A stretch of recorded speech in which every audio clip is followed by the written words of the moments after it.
In this video, you are going to see how to reorder animation in Microsoft PowerPoint. Let's get started. Let us go to Animation, go to Animation Pane. Let us choose the slideshow. Here, this one the first animation, this one second.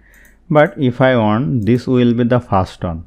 So go to Animation, go to Animation Pane. Let us click on over here. This is the second one. Hold down the left key of your mouse and drag it to the up. Then it will be the first animation and this will be the second. Now let us see the animation.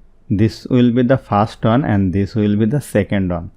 In this way you can reorder the animation. Here this is 2, this is 1 and this one the 3. If I want to make the 3 as a first, let us click on over here and hold down to the up and this will be the 1. This is 2 and this is 3. In this way you can reorder the animation.